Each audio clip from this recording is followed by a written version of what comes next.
सन ना उस वेले गुलाम बेदी तोबक चलाई तो उन्होंने शहीद किया और उदों भी दा मोरा और मैं तुहानू डोले दे विच डिटेल दसदा तुसीं आपे समझ आसो अंग्रेज़ जिहड़ा ना बरकली उस आख्या मारा अहमद खान नूं जिहड़ा ना दौड़ के तो उसनूं मारना है मैं तुहानूं दसदा काल बुलंदी नारद उठिया मार के नारे चढ़िया अंग्रेज बरकली साठ दौन से ते मारे कीते सैल पंजाब दे राठ बाएं के डिठे सारे आमदन सोन बरकली दी नीली आले वट्टू डोगर भी छुपांगे वाट बिचारे फेरा रावी दे उत्ते चा कीता जिथे रहिंदे ने राठ करारे अगे भी नाल हुकूमत दे तुल्ले न वट्टे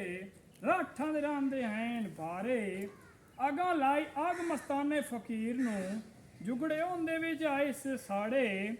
आखे अग जामरे भी लावनी है नाले छड़ने मुडा चुबारे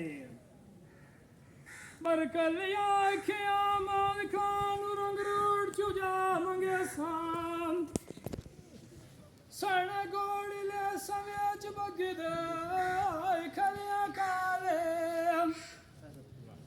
आमान खान आखिया चिट्टा जवान मेरा भावे जोर लाके वेखी सारे बरकलिया आखिया माद खान सार पार मारना आनू देखे कूड़ लारे नूर ख्याल डाल दे उत्ते भीड़ मुकाबला होना ढुल कठिया होया चारे घर दो मुकाबला अल्लाह दिया माल मल्ला सोन होया देखो कौन जिते थे कौन हारे राठा उस दिहाड़े रोटियां नाल बेरे खादियां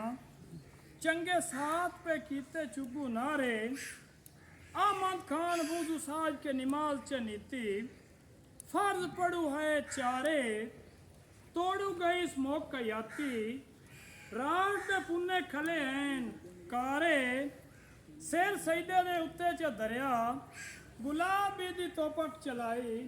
केड़ा च कीता इखो हथियारे आमान खान शहीद होया हरकत नो तलियां लगी चोटियां निकलिए मार फड़कारे फकीरां दा मैं अनकी नहीं समझदा